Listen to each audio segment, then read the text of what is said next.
करीबन 30% of graduates are unemployed. लेकिन अगर आप अनपढ़ हो, इलिटरेट हो, आपकी अनएम्प्लॉयमेंट रेट केवल 3% है। 80 lakhs पर ईयर ग्रेजुएट्स की जरूरत नहीं है। एयर कंडीशनड ऑफिस में लैपटॉप वाला काम मत सीख करो, वो वाला काम चैट जीपीटी कर देगा। 2015 में जब कोई बच्चा सीए बनता था तब उसको 10 लाख की नौकरी मिलती थी। 2026 में आज अगर कोई सीए कंप्लीट करता है, एज पर ICI campus placement report, average package is 11 lakh rupees per annum. Salary growth जो है एंट्री लेवल पे वो बढ़ा ही नहीं है। Operating a JCB, being a plumber, being a electrician is paying far more than doing a graduate वाली job. अगर आप इंडिया में बैठे हो, आप दुनिया भर में निवेश करो। जिस प्रकार का यूरोप और अमेरिका में डिफेंस एंड एरोस्पेस का, जनरेशन ट्रांसमिशन डिस्ट्रीब्यूशन का, डेटा सेंटर बिल्ड आउट का, तीनों हेड्स को एड अप कर ले कुशल, $3.5 ट्रिलियन कैपेक्स सालाना हो रहा है। अभी मेरी जो ऑडियंस है वो काफी यंग है and these are people who are now going to graduate. क्या करना चाहिए अभी so that they can also just get away from this entire fear and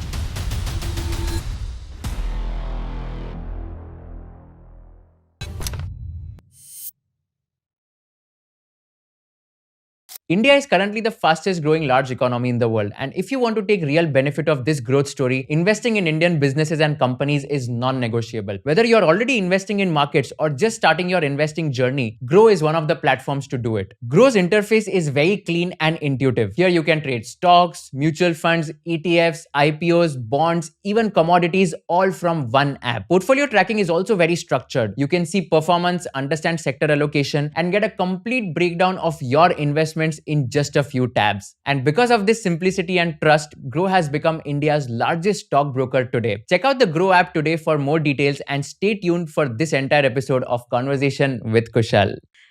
What's the most interesting project you're working on lately and क्या आपने observe किया last 1 year में?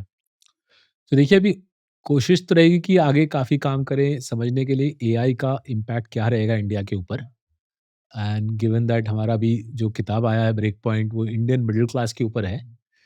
जो जो मेरे कोलीग्स और मुझे समझ आ रहा है कुशल, कि जो भी बंदा इंडिया में समझ पाएगा, right, AI Indian middle class को हेल्प करेगा या हार्म करेगा, राइट। एंड मेरे ख्याल से वो इजी कॉल नहीं है। I don't even think it's obvious कि एआई ने अमेरिकन मिडिल क्लास को हेल्प किया या हार्म किया है। ये जाहिर है कि एआई दुनिया के उद्योगपतियों को तो हेल्प करता है, राइट।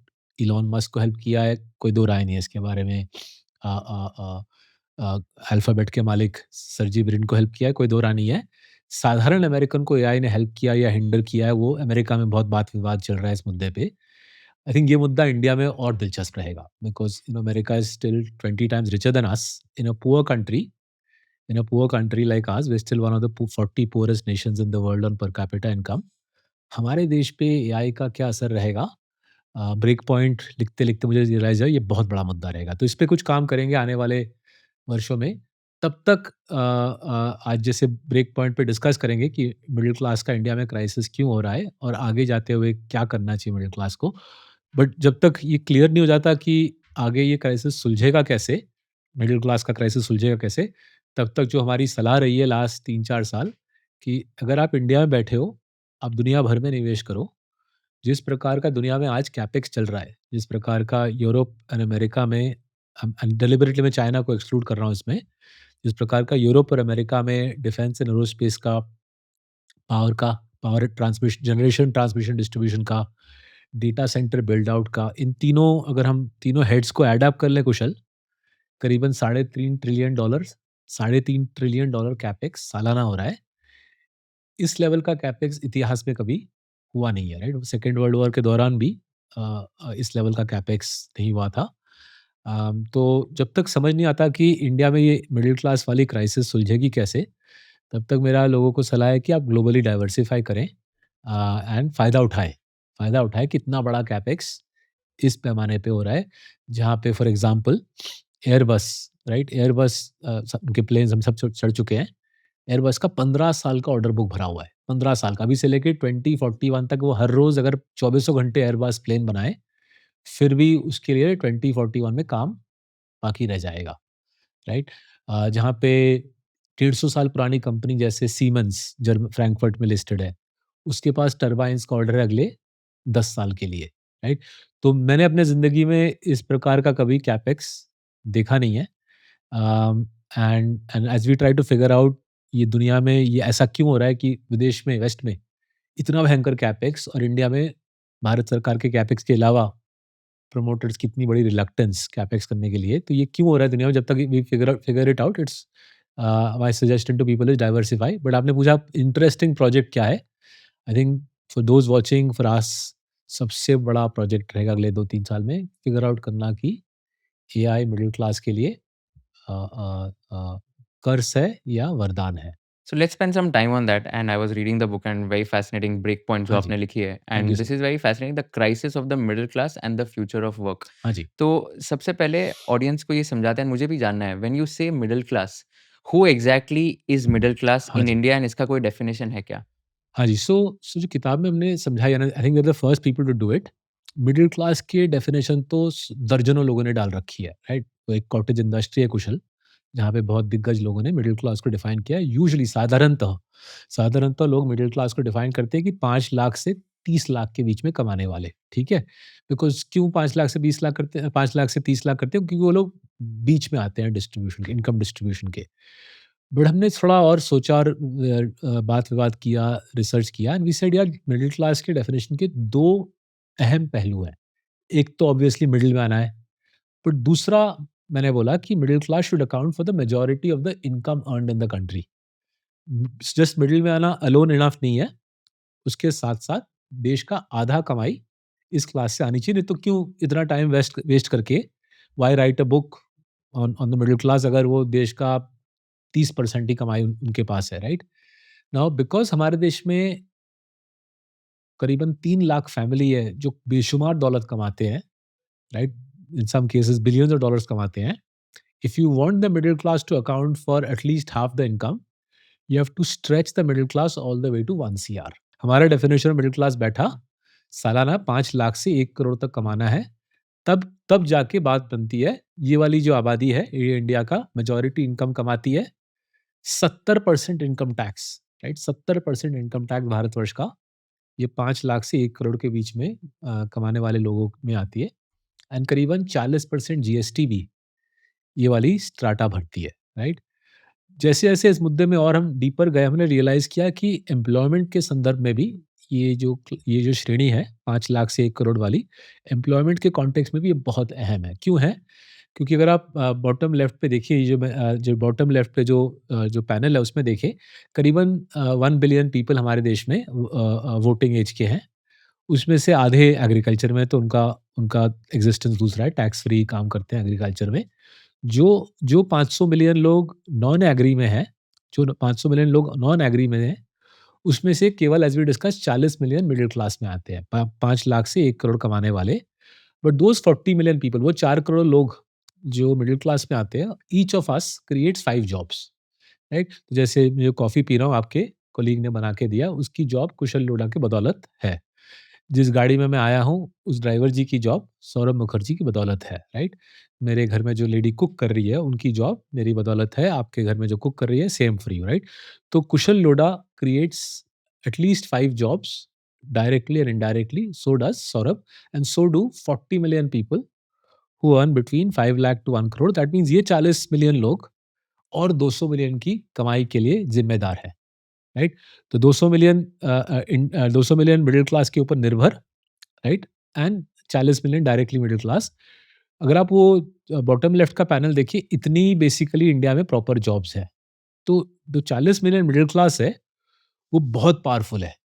छोटी है, हमारे देश के 150 करोड़ की आबादी के कॉन्टेक्स्ट में 4 करोड़ तो कुछ हुआ, कोई नंबर ही नहीं है।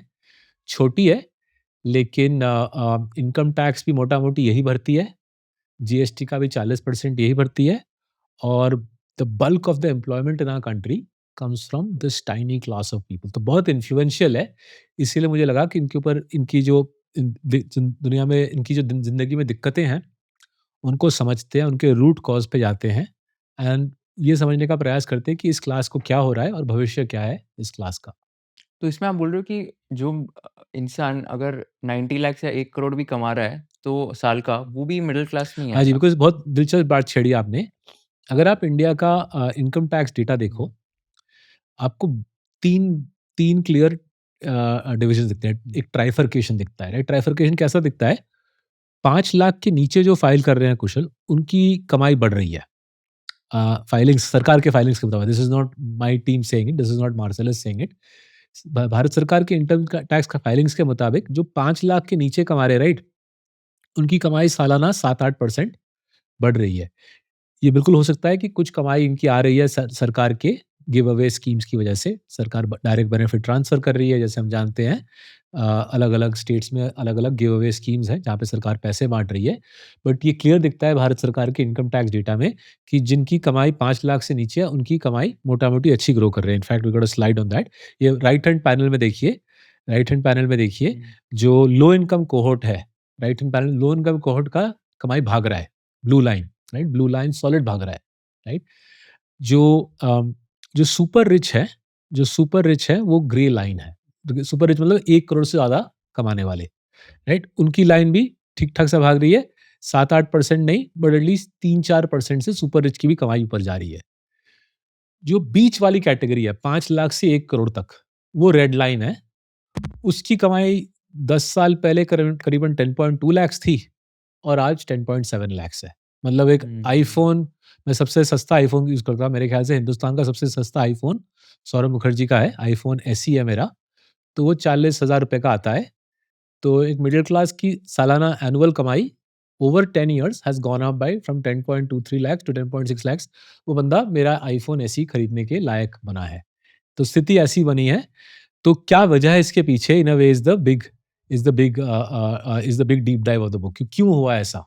राइट? इंडिया में पहले ऐसा नहीं हुआ था। हमने काफ़ी सारा डेटा फोड़ा, सरकार का टैक्स का डेटा भी फोड़ा और निफ्टी 50 कंपनीज़ का सैलरी का डेटा भी देखा कुशल हमने। बट पहले इंडिया में स्थिति ऐसे नहीं थी। For example if you go back here, just 1 second, if we go here, right? अगर हम निफ्टी 50 कंपनीज़ का सैलरी डेटा देखिए कुशल, तो आज की जो एफआई 25 की जो निफ्टी 50 है, उसको हम 50 कंपनी को लिए हम। वहाँ पे हमने उनके हर एक एनुअल रिपोर्ट से उनकी वेज बिल निकाली, उनकी एम्प्लॉयी काउंट निकाली and therefore average salary for Nifty 50 निकाली। 10.95 लाख बैठा, राइट? निफ्टी 50 कंपनी का एवरेज एम्प्लॉयी करीबन 11 लाख रुपया कमाता है, right? By the way same as the income tax data का middle class, right? Which is why I find it insane that 2 completely different data set, same finding. Now फिर हमने आज की निफ्टी 50 कंपनीज़ को 10 साल पीछे ले गए। We took today's companies only, right? Because आज की कंपनी जो हीरो हैं आज के, सुपरस्टार्स कंपनी है, उनको पीछे ले जाओ एंड पता चला कि एफआई 16 में 2016 में यही कंपनी के एम्प्लॉयी करीबन 10 लाख कमा रहे थे। सो इफेक्टिवली 10 साल में 10 लाख से 11 लाख, 10 लाख सालाना कमा रहे थे 10 साल पहले, आज 11 लाख कमा रहे हैं। तो आपकी कैगार बैठी 1% की, राइट? सीएजीआर 1% की बैठी। भारत सरकार के इन्फ्लेशन डेटा के मुताबिक, भारत सरकार के inflation data, this is not Marcellus का इन्फ्लेशन डेटा। भारत सरकार के इन्फ्लेशन डेटा के मुताबिक इनकी ज़िंदगी के खर्चे 5% से बढ़े हैं। तो मतलब रियल टर्म्स में इनकी सैलरी 4% घटी है, राइट? तो आप इनकम टैक्स का डेटा देखें या निफ्टी 50 कंपनीज़ का डेटा देखें, टेक अवे सेम है। जो ये बीच की श्रेणी के लोग हैं, इनके कमाई पर इनकी कमाई पर इनके रियल मतलब इन्फ्लेशन एडजस्टेड कमाई पे बहुत प्रेशर आ रहा है और उसकी अहम वजह है ये वाली चीज़, राइट? जहाँ पे एम्प्लॉयमेंट का जो सिलसिला है वो पूरा जैम हो गया है, राइट? तो ये नौकरी नाम की एक कंपनी है, नौकरी नाम की company is part of a company called Info Edge, right? तो डिस्क्लोज़र दे दूँ, ये हमारे काफ़ी सारे पोर्टफोलियोज़ में है, हमारे सेल्स के। तो इन्फो एज नौकरी पुरानी कंपनी है, करीबन 2004 या 5 में लिस्टिंग हुई थी, अच्छी कंपनी है, मेरे ख्याल से हमारे पोर्टफोलियो में तो अच्छी होनी चाहिए। तो नौकरी हर महीने हर क्वार्टर, आई एम सॉरी, हर क्वार्टर नौकरी एक जॉब स्पीक इंडेक्स छापता है। तो वो जॉब स्पीक इंडेक्स मेरे को दिलचस्प लगता है क्योंकि Naukri is the biggest provider of white collar CVs in the country. तो जैसे हमारी कंपनी जब हम व्हाइट कॉलर जॉब्स के लिए लोग ढूँढते हैं, हम नौकरी के सीवी डेटाबेस में सब्सक्राइब करते हैं, मंथली सब्सक्रिप्शन देते हैं। सो नौकरी के डेटा में जैसा आप देख रहे हो, राइट? 2020 तक इंडिया में सॉलिड ग्रोथ हो रही थी व्हाइट कॉलर जॉब्स में, right? FY 10 to 20 white collar jobs की गिनती सालाना 11% से बढ़ रही थी। मतलब कुशल हर 6 साल लोगों की हर 6 साल number of jobs was doubling, ठीक है? और आईटी में तो और भी बेहतर था, 16% का कैगार था। मतलब आईटी में हर 4 साल, राइट? हर 4 साल जॉब्स डबल हो रहे थे, right? And to put this in raw data, IT के 2020 तक आईटी में हर वर्ष करीबन 1 टू 1.5 मिलियन जॉब्स क्रिएट हो रहे थे। इंडिया में 2 से 3 मिलियन ढंग के इंजीनियरिंग ग्रेजुएट्स निकलते हैं।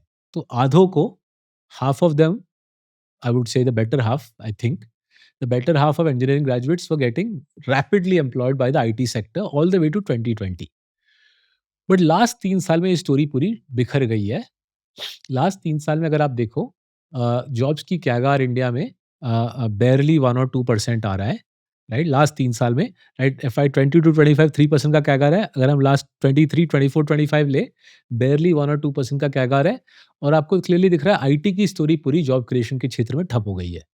ये नैस्कॉम डेटा से भी सेम फाइंडिंग निकलती है। अगर आप टीसीएस, एचसीएल टेक, विप्रो वगैरह के एनुअल रिपोर्ट्स ऐड करो, यही सेम स्टोरी निकलती है कि व्हाइट कॉलर जॉब क्रिएशन की जो पूरी प्रक्रिया थी वो धीमी पड़ गई है लास्ट 3 साल। Specifically IT which was the largest recruiter of graduates, वो पूरा डेड पड़ गया, right? Now demand for graduates घट रही है, वो जो हम पूरा टेक पे कमेंट्री देखते हैं, सुनते हैं, सारे सीईओज बोलते हैं, वो डारियो अमाडियो हो एंथ्रोपिक के, या लैरी एलिसन हो ओरेकल के, या इंडीड हमारे देश में एचसीएल टेक के सीईओ हो, सबकी कहानी सेम है कि देखिए हम टेक्नोलॉजी का इस्तेमाल करके कम लोग ले रहे हैं, एंड ज़ाहिर है देयरफॉर जॉब क्रिएशन ठप पड़ रही है। बट साथ ही साथ ये जो डिमांड स्टोरी है, इसके साथ एक सप्लाई स्टोरी भी है। सप्लाई स्टोरी है, इंडिया में ग्रेजुएट की सप्लाई बढ़ रही है। हर दशक में every 10 years number of graduates is going up 20-25%, right? तो आज की डेट में लेटेस्ट डेटा जो हमारे पास है, AISHE नाम की, ऐश नाम का एक सर्वे होता है, all India's I think higher education survey, ऐसा कुछ, उसमें दिख रहा है कि सालाना 80 लाख ग्रेजुएट आज की डेट में निकल रहा है। 10 साल पहले नंबर 5 से 6 लाख, 5 से 50 से 60 लाख थी। 50 से 60 लाख 10 इयर्स अगो था, आज 80 लाख हो गया है। तो आपकी सप्लाई बढ़ रही है, लेकिन आपकी डिमांड घट रही है। ज़ाहिर है प्राइस नीचे जाएगा। प्राइस यहाँ पे इंसान की कमाई है, वेजेस हैं, और जैसे मैं बोल रहा था, वेजेस पे साफ दिख रहा है, वेजेस पे साफ दिख रहा है कि प्रेशर आ रहा है। This was the first 2 reasons why I got very interested in the subject, कि जॉब्स की स्थिति नाज़ुक है, वो तो दिख ही रहा था। 2 इनफैक्ट 3 साल पहले से दिख रहा था। What was intriguing me was jobs की स्थिति नाजुक है, yet consumption was also ठप, and many of my relatives were talking to me about महंगाई, कैसे they were struggling to deal with महंगाई, and you're a young man, I grew up in the 80s, और बिल्कुल 80s में ऐसा माहौल होता था। हर महीने के 20-21 तारीख से मेरे माँ-बाप बहस शुरू करते थे कि पैसे खत्म हो रहे हैं, पैसे खर्च हो रहे हैं, खर्चे बंद कर, and inevitably every second month I would be told, तेरी ये जो स्पोर्ट्स मैगज़ीन की सब्सक्रिप्शन है ना, इसी वजह से हमारे पैसे खत्म हो रहे हैं। तो आई वुड से ये बंद करा दो स्पोर्ट्स मैगज़ीन का subscription, and for 6 months I would have to stand at the street side and beg the vendor कि मुझे कोई स्पोर्ट्स मैगज़ीन पढ़ने दो। हमारे घर में मेरे माँ-बाप ने सब्सक्रिप्शन काट दी है। But jokes apart, the 80s were tough, you all know that the 80s were tough. Unemployment का सिलसिला क्रेज़ी था तब। Half my relatives had no jobs in the 80s। 90 के दशक में रिफॉर्म्स हुए, 2000 2000 to 2020, the middle class had a good run. I saw my relatives' lives changed. Last 3-4 साल में माहौल फिर से चिंताजनक बना है, जॉब्स की कमी और ये वेजेस पे प्रेशर। तो these were the 2 main reasons why I attacked the subject, just to give you a sense of how mad the situations become. Again बीच वाला पैनल देखिए, this is data from the NSSO, सरकार का ही data है। NSSO सरकार का data, and this data is further corroborated by a survey that the Azim Premji University has published 2 weeks ago। किताब हमारी 1 महीने पहले आई, 2 हफ्ते पहले अज़ीम प्रेमजी यूनिवर्सिटी ने बहुत डिटेल्ड सर्वे छापा ग्रेजुएट्स का। वो भी बोल रहे हैं और एनएसएसओ भी बोल रहा है, करीबन 30% ऑफ ग्रेजुएट्स आर अनएम्प्लॉयड, ठीक है? लेकिन अगर आप अनपढ़ हो, इलिटरेट हो, आपकी अनएम्प्लॉयमेंट रेट केवल 3% है। तो जो किताब में हमने ब्रेक पॉइंट में दिखाया है कुशल, कि ग्रेजुएट बनना आपकी प्रोबेबिलिटी ऑफ अनएम्प्लॉयमेंट को बढ़ाता है और आपकी कमाई को घटाता है। तो जो ग्रेजुएट फॉर्च्यूनेट है कि उसको जॉब मिल गई, किसी अच्छे से हमें जॉब मिल गई, तो उसको 2 ढाई लाख रुपए का जॉब मिल रहा है। आज की डेट में मुंबई शहर में construction worker gets the best part of 4-5 lakh, overtime के साथ तो 5 लाख मिल जाता है। जेसीबी ऑपरेटर मुंबई में closer to the 5 lakh number है। Newly minted graduate from an engineering college joining a Nifty 50 firm at an entry level 2 ढाई 3 लाख की कमाई है। सो ग्रेजुएट बनना आपके लिए प्रोबेबिलिटी ऑफ अनएम्प्लॉयमेंट को बढ़ा रहा है, 10 गुना कर रहा है और आपकी वेजेस पे भी प्रेशर डाल रहा है, व्हिच अगेन सजेस्ट कि something fundamentally has changed in the labour market, जहाँ पे इतने तादाद में 80 lakhs पर ईयर ग्रेजुएट्स की ज़रूरत नहीं है। The free market is signalling, free market can only signal no कि भैया आप ग्रेजुएट करके एयर कंडीशन्ड ऑफिस में लैपटॉप वाला काम मत सीख करो, ज़रूरत नहीं है उतने लोगों की, वो वाला काम क्लॉड या चैट जीपीटी कर देगा, आप कुछ और सोचो। And manual things like operating a JCB, like decorating Kushal Lodha का house, like being a plumber, like being electrician is paying far more than doing a graduate वाली जॉब, राइट? तो ये काफ़ी गंभीर स्थिति है। हमारा सोशलिस्ट एजुकेशन सिस्टम है और कैपिटलिस्ट इकोनॉमी है। अब देख रहे हो कितना कितना डेडली है। Because the education system is socialist, it does not पे हीड टू फ्री मार्केट को क्या चाहिए, and because the job market is capitalist, it does not give a monkeys कि बच्चा कहाँ से पढ़ लिख के इंजीनियरिंग की डिग्री ला रहा है। जॉब कैपिटलिज्म कैपिटलिज्म और कैपिटलिस्ट बोल रहा है नहीं जी, मुझे आपकी ज़रूरत नहीं है, मैं तो अब ऑटोमेशन का इस्तेमाल कर रहा हूँ, पहले फैक्ट्री में कर रहा था, अब मैं ऑफिस में भी एआई डाल के ऑटोमेशन डाल रहा हूँ। और इस कश्मकश में an education system which is socialist and economy which is capitalist, इस कश्मकश में हमारी पूरी एक आबादी ऑफ ग्रेजुएट्स फंस गए हैं। मैं 2 पॉइंट शेयर करना चाहूँगा इसमें। एक तो ये कि जो आईटी सर्विसेज़ कंपनी जैसे टीसीएस में पढ़ रहा था that it cut 25,191 peoples job in FY 2025 alone and despite the profits and revenues growing of the company it still laid off. I was reading one more article where IT companies of India US में उनके जो branches है, सब्सिडियरीज़ है, वहाँ पर layoffs बहुत ज़्यादा किए इन 2026 in the first 3 months and these layoffs by let's say IT companies of India were highest as compared to the total number of layoffs in 2024 and 2025 also. So here comes a like picture where let's say using AI etc. a lot of these IT companies are like firing their people and cutting jobs despite the revenues and profitabilities growing of these companies. That's one. And second point जो आपने salary पे बताया, I don't know about the engineering side because I am not from that background but मैं आपको CA का भी अगर मैं बताऊँ तो हाँ जी, सीएज़ में एवरेज सैलरी 2015 में जब कोई बच्चा सीए बनता था, तब उसको 10 लाख की नौकरी मिलती थी, 10 लाख रुपीज़ पर एनम।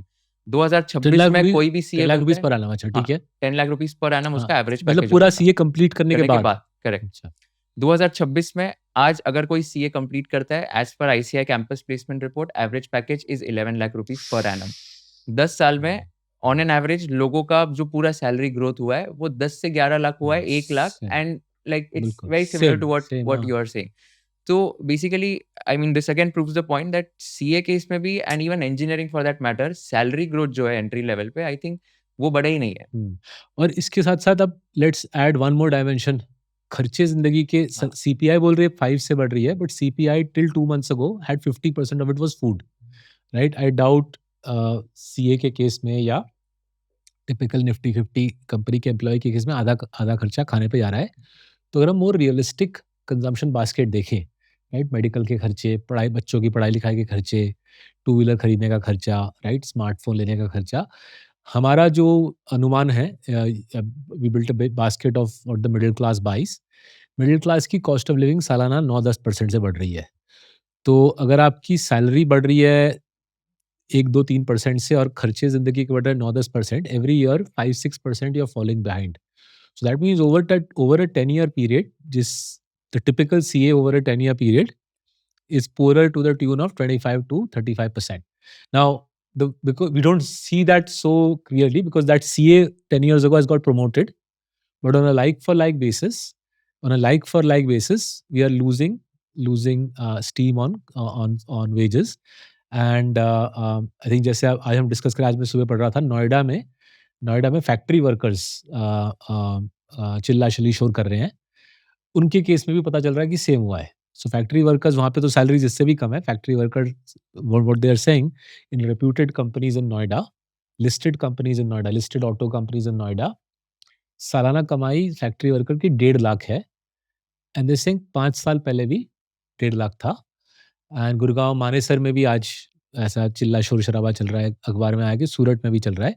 तो फैक्ट्री वर्कर्स की भी सेम स्थिति है because much the same dynamic is applying. Supply आए जा रही है, right? By the way India adds 80 lakh graduates a year, overall labour force बढ़ती है करीबन 1 डेढ़ करोड़ से, सालाना 1.5 करोड़ से लेबर फोर्स बढ़ती है, right? Which makes sense, right? Population हमारी 150 करोड़ है, 1.7% growth in net growth in population है, तो हर साल 1.5 crore extra workers labour force में आ रहे हैं।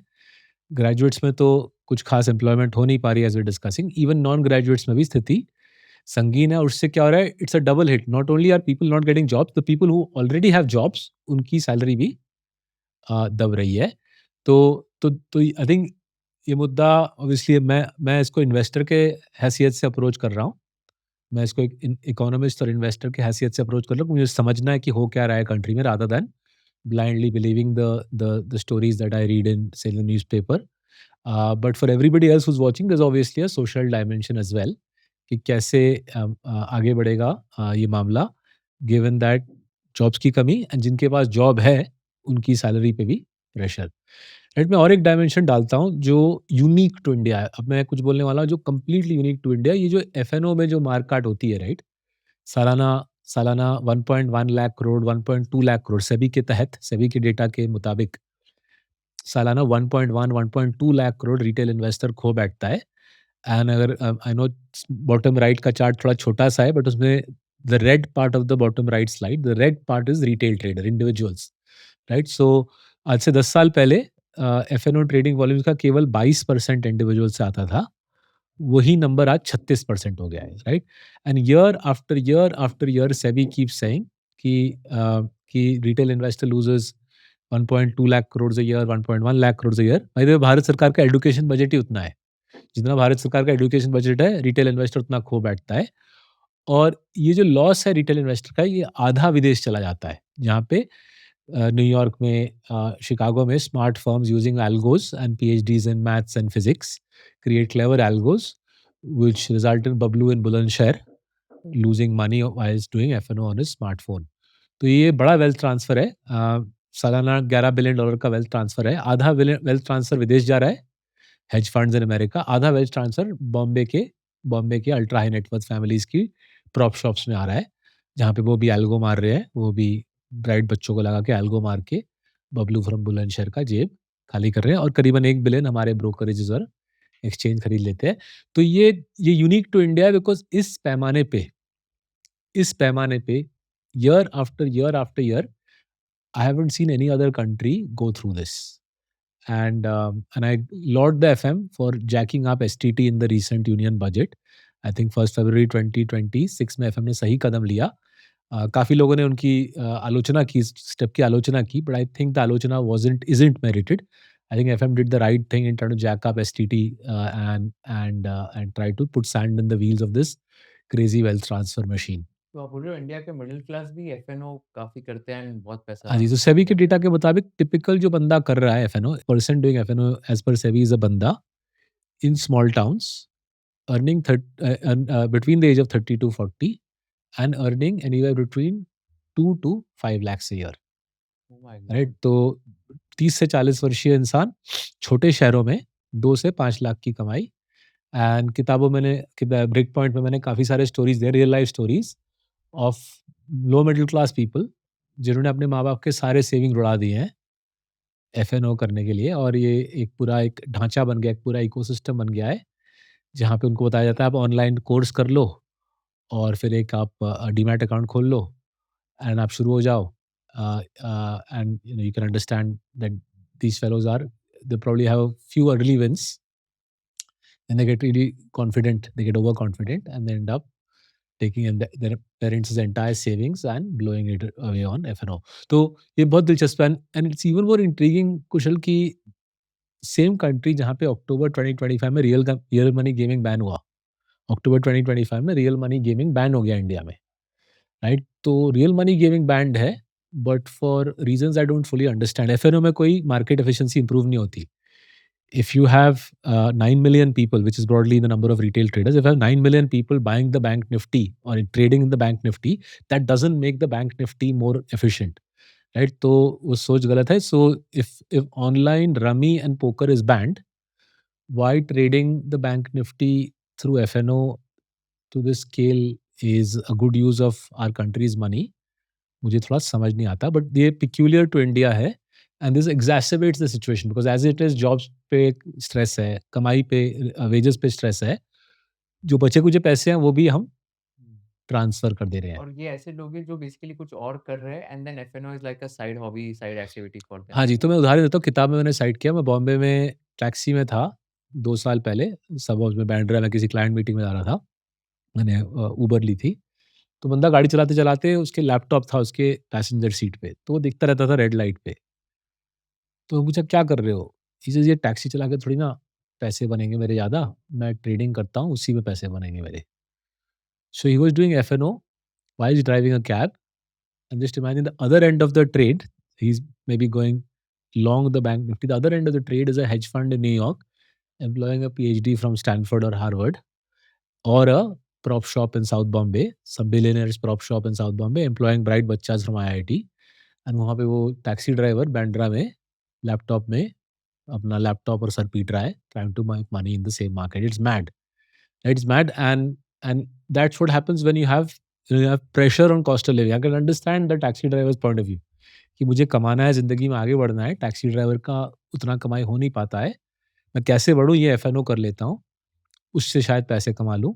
And his goal was ultimately, his goal was to quit his taxi driver job and become a full-time F&O prop trader, right? मतलब क्या बताऊँ, मतलब किस लेवल पे ये स्टोरी मैं रैशनलाइज़ करूँ मुझे समझ नहीं आता। But such is life in a free market economy. So just as I said, it's a capitalist economy, right? It's a socialist education system, capitalist economy. I guess capitalist economy में ये वाला element भी होता है that the strong prey upon the weak. तो कुछ हद तक ये जो 33 बिलियन का जो लॉस है, ये जस्ट लास्ट 3 साल का लॉस है, बाय द वे। मैं I am not going too far back in time. तो ये 33 billion is the predation of the strong on the weak. That's काफ़ी ह्यूज। लोगों से मैं मिलता हूँ आजकल जिनका कहना है कि ऐसा तो होता ही रहता है, गरीबों पे तो अत्याचार होता ही रहता है। तो क्या हुआ, ये अत्याचार हुआ तो ये तो दुनिया का लॉ ऑफ द जंगल है। I understand the capitalist point of view, law of the jungle है, but we also have to try to think about what does it do to the economy, because this is money that could have gone on consumption, right? Remember, जो सालाना 11 billion का loss है, 5 से 6 billion देश से बाहर जा रहा है। वो पैसा अगर देश में रहता, तो गाड़ी बिकती, मोटर बाइक बिकती, रेस्टोरेंट में मील्स बिकते, कपड़े बिकते, टीवी बिकती, स्मार्टफ़ोन बिकता, तो वो कंज़म्पशन नहीं हो पा रहा है। That's foregone consumption, $6 billion a year is foregone consumption that could have helped the country. तो अगर वैसे सोचे तो हाँ, लॉ ऑफ द जंगल है, but it's law of the jungle which helps the foreigners to a lesser extent our elite, but helps the foreigners and clearly hurts the masses. इसमें आपके वो स्लाइड पे कॉस्ट ऑफ लिविंग की slide पे लिखा था smartphone जो है वो लोन लेड है। तो कैन यू थ्रो हाँ सम जी, लाइट कि तो क्या डेट ले रहे हैं लोग एंड श्योर। कौन से इसमें ले तो रहे हैं? अगेन ये वाला डेटा काफ़ी दिलचस्प है। तो 2 लेवल पे हमने डेट पे गौर किया।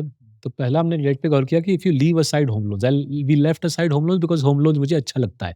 आई think it's a if borrowing money to buy a house, whether it's in a small town और मुंबई, जहाँ पे भी जैसा हो, I think at least there is a constructive asset behind it, and it's a form of saving, almost it's a form of saving and investment.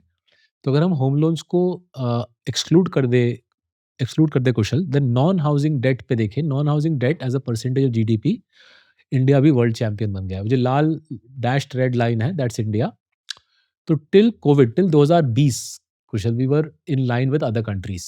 2020 तक देखिए हम, और pink line is America. We were in line with other countries, करीबन 23-24% का ratio था हमारा। फिर last 5 साल में कोविड के बाद ये लाइन पूरा दौड़ के ऊपर चढ़ गया है, right? Non housing debt as a percentage of GDP, right? Now इसके अंदर बहुत बड़ा योगदान है पर्सनल लोन्स का, राइट? ऑटो लोन्स है, क्रेडिट कार्ड्स है, बट पर्सनल लोन्स का है। तो पर्सनल लोन्स का एक हमने सर्वे, काफ़ी क्रेडिबल सर्वे हमको मिला पैसा बाज़ार से। तो पैसा बाज़ार के सर्वे के तहत the largest use of personal loans is to go on holiday. तो इनफैक्ट जब हम किताब को रिसर्च कर रहे थे, हम छोटे-छोटे शहरों में घूम रहे थे, हमको काफ़ी बैंक मैनेजर्स ने पूछा कि आप हॉलिडे पे क्यों नहीं जाते लोन लेके? राइट? लिस्टेड बैंक्स के बैंक मैनेजर्स ने पूछा छोटे शहरों में कि आप you should go on holiday taking bank loan, that's the done thing now. तो at elite level of society लोग मॉरिशस या मालदीव जा रहे हैं लोन लेके, and at a more modest level of society Mussoorie तो जाना बनता ही है लोन लेके। तो ये डिफ़ॉल्ट बिहेवियर हो गया है। Second most common use of personal loans is to buy a smartphone. Right? तो जैसे अगर आप क्रोमा में या विजय सेल्स मतलब कंज्यूमर ड्यूरेबल्स के स्टोर में जाओ, करीबन आधे फ़ोन अब फाइनेंसिंग पे बिकते हैं, लोन पे बिकते हैं। And many of these stores I went to, this is a very interesting wrinkle I'm gonna give you. If you ask the stores, किसको लोन दे रहे हो? आप सब प्राइम वालों को दे रहे हो क्या? दे से नहीं, नहीं बॉस, हम तो सिर्फ प्राइम वालों को ही लोन दे रहे हैं। तो आई सेड प्राइम मतलब सिविल 745 एंड अबव। जैसे हाँ, हाँ, बिल्कुल हम प्राइम को ही देते हैं। सिविल के मुताबिक मेरा तो मैं उनको बोलता हूँ मेरे जहाँ तक मुझे पता है सिविल के मुताबिक 745 एंड अबव इज़ केवल 55% ऑफ द कंट्री। 45% मतलब ऑलमोस्ट आधी आबादी सिविल 745 के नीचे है। तो आप आधे फाइनेंसिंग कर रहे हो स्मार्टफ़ोन्स का लोन पे and you are saying that half is all prime. They said हाँ, हाँ, वैसा ही है। So then just to check whether this is making any sense, we asked them a simple question कि मानिए 100 लोग आपसे फ़ोन माँग रहे हैं फाइनेंसिंग पे। Out of 100 people who seek a phone on financing, how many do you finance? जैसे नहीं हम तो 99 को फाइनेंस कर देते हैं। तो आई से ओह बॉस क्या बोल रहे हो? And then we go back to the office and get rid of the lenders in our portfolio, right? Because you can see this is not stacking up, right? The extent of smartphone financing, which is emerging both from discussions at the storefront and from survey data, कि सबसे second most common use of personal loans is for smartphones, वो stack up नहीं कर रहा मेरे ख्याल से। सब प्राइम लेंडिंग काफ़ी सारा हो रहा है स्मार्टफोन्स में and as we live through this Iran वाला oil shock, gas shock, I think इसके इफेक्ट्स धीरे धीरे नजर आएंगे। Another common use of personal loan is to go to watch concerts.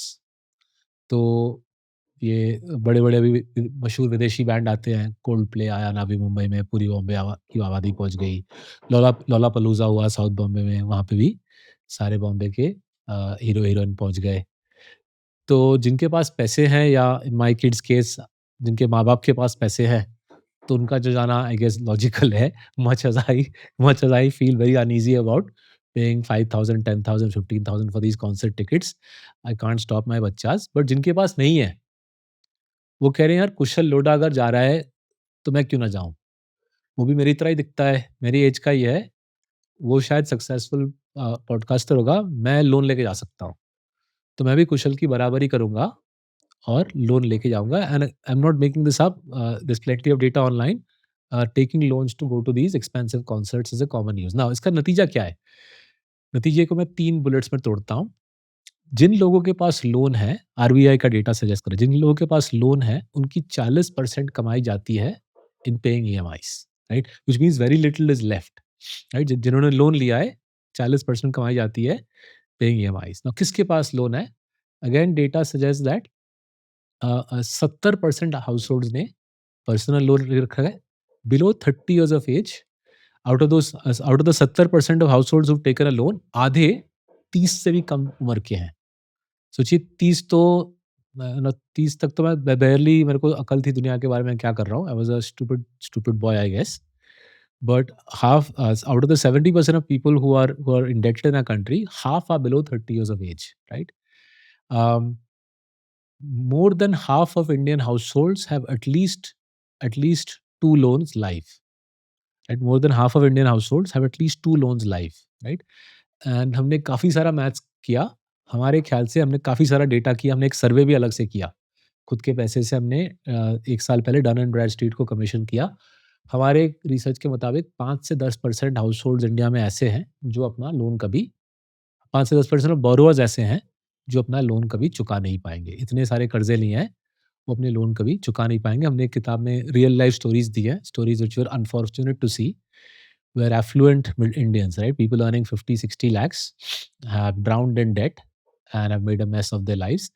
तो ये जो ऊपर जा रही है ना लाल लाइन, राइट? ये लाइन अब देखिए अगर ये ईरान का जो गैस का सिलसिला है, ऑयल का सिलसिला है, ये अगर अगले 2-3 महीने में सुलझा नहीं, ये जो लाइन है ये हमको बहुत महँगा साबित होगा। This red line ramping will prove to be super expensive if the Middle East situation does not recover quickly because इस महीने के अंत में जब ये मेरे ख्याल से इस महीने के अंत में तेल के भाव बढ़ेगा, डीज़ल का भाव बढ़ेगा, काफ़ी रफ़्तार से बढ़ेगा। रुपी डिप्रिशिएट कर रही है, that means all these imported items that we use day to day, phones, mics या laptop, they will rise at the amount of depreciation, right? तो 10% तो डिप्रिशिएट कर गया रुपये एक साल में। तो ज़िंदगी के खर्चे अगले 6 महीने में, both because of the oil shock and because of the depreciation shock, ज़िंदगी के खर्चे रफ्तार से बढ़ेंगे। एंड इतना सारा कर्जा ले रखा है लोगों ने। सो ये अगर सिचुएशन सुलझा नहीं मिडल ईस्ट का, then the April May June results will be I don't think they will make for fun reading. 1Q के results will not make for fun reading, right? तो द स्मार्टफोन अच्छी story है at one level, but खतरनाक भी है। और इस सब का ये सारा जो डायनामिक है कि जॉब्स नहीं है, रियल वेजेस पे प्रेशर है, और स्टॉक मार्केट में खपत है 11 बिलियन का, और उसके साथ-साथ कर्ज़ा ताबड़तोड़ कर्ज़ा है। इसका नतीजा आपको कंज़म्पशन में दिखता है। तो लेफ्ट पे हमने एफएमसीजी लिया है, सारे लिस्टेड एंटिटीज़ का हमने वॉल्यूम ग्रोथ ऐड किया लास्ट 15 साल का। तो करीबन 15 साल पहले लो डबल डिजिट्स में वॉल्यूम ग्रोथ आती थी, आज लो सिंगल डिजिट्स हो गया है। बाय द वे, जब ये किताब छपी, तो अभी किताब छपे 1 महीने हो गए हैं, काफ़ी बिक्री हुई है। तो कुछ लोगों ने मुझे फ़ोन किया बोलने के लिए कि सौरभ, आपको पता नहीं, ये लिस्टेड एंटिटीज़ जो एफएमसीजी कंपनीज़ है, ये पीछे रह गए हैं, और बहुत सारे अनलिस्टेड एफएमसीजी कंपनी वो शानदार ग्रोथ दिखा रहे हैं। मैंने बोला हो सकता है, and my wife is a big fan of buying D2C brands, and she makes sure that I also end up using some of them. But ऐसे अगर आप नीलसन का डेटा देखो, नीलसन ये सारे डेटा को ऐड करता है, वो लिस्टेड हो, अनलिस्टेड हो, D2C हो, नीलसन ऐड करता है। I am sure there are some gaps in their data, but जो ब्रॉड ट्रेंड लाइन है, वो नीलसन का भी सेम बैठता है कि this been a market deceleration over the last 15 years in FMCG volume growth. Consumer durables में भी सिमिलर स्टोरी है, आइडेंटिकल नहीं है, सिमिलर है। जहाँ पे आप 10-15 साल पहले टीवी, वॉशिंग मशीन, फ़ोन्स वगैरह रफ़्तार से ग्रो कर रही थी, वो रफ़्तार अब कुछ धीमी पड़ गई है। हाँ, ये ज़रूर है कि जीएसटी कट्स के बाद थोड़ा-सा उछाल आया था। जीएसटी कट अक्टूबर 25 में जो आई थी, उसके बाद थोड़ा उछाल आया था। बट फिर से कर्टेसी द उल्टा shock of the Gulf war, वो उछाल पे फिर से कमज़ोरी आ रही है। And smartphones themselves, right? Smartphones are a classic essential use category now. वहाँ पे भी डीग्रोथ फिर से आने लग गई है after the initial bump up courtesy the GST cuts, right? Now ये चिंताजनक है, कंज़म्पशन की जो स्टोरी है चिंताजनक है। क्यों? बिकॉज़ ये 60% ऑफ जीडीपी है। हमारी इकोनॉमी का 60% कंज़म्पशन है। तो ये स्टोरी पे ज़बरदस्त प्रेशर है, एज़ यूड एक्सपेक्ट। अगर जॉब्स नहीं है, कर्ज़ा लेके आप कितना दिन स्टोरी को खींचोगे? इसमें मैं ये भी पढ़ रहा था यार, गोल्ड लोन काफ़ी राइज़ हुए right in the last 1 year, तो वो लोन्स जो है, is gold loan also one of the categories where हाँ जी। पीपल आर सो गोल्ड में टेकिंग? ज़ाहिर है, जब गोल्ड का भाव चढ़ रहा है, हुँ, and I have lived through this, मैं अभी 50 साल का हो गया हूँ। ये तीसरा गोल्ड साइकिल है मेरे लाइफ़ में। हुँ, गोल्ड लोन बढ़ता है, सॉरी, गोल्ड गोल्ड का भाव बढ़ता है। The whole population runs out to pledge their gold and borrow money. Then gold का भाव करेक्ट करता है, and the same people rush to default, because जैसे आपको, मैंने आपको गोल्ड का भाव चढ़ा था, मैंने आपको ₹100 के गोल्ड दिए थे, और आपने मेरे को ₹80 का लोन दिया था, assuming that the lender sticks to 80% LTV. I think 75 या 80, ऐसा कुछ आरबीआई का नियम है। लेकिन अगर गोल्ड का भाव 20-30% टूट गया, देन द बोरोवर सेज़ कि बॉस, मेरा जो लोन आउटस्टैंडिंग है आपके पास, चुकता जो है, उसका भाव तो ये उसका भाव तो ये गोल्ड के वैल्यू से ज़्यादा है, तो मैं आपका रिटर्न क्यों करूँ? आप वो सोना रख लो। सो ये साइकिल बार-बार दोहराया जाता है। Gold price runs up, everybody borrows, gold price comes down, lots of people default, and it's almost like a 10 year cycle, right? ये इसमें चलता रहता है। हाउसिंग साइकिल भी 10 साल में घूमता है, और ये गोल्ड का साइकिल भी घूमता है। तो वो वाली स्टोरी भी, अगर ये रिसेंट जो गोल्ड की करेक्शन चल रही है वेनेजुएला और ईरान वॉर के बाद, अगर वो बरकरार रहा, तो फिर से वो भी अनवाइंड अनवाइंड करेगा। नाउ इस पे एक इंटरेस्टिंग एस्पेक्ट है।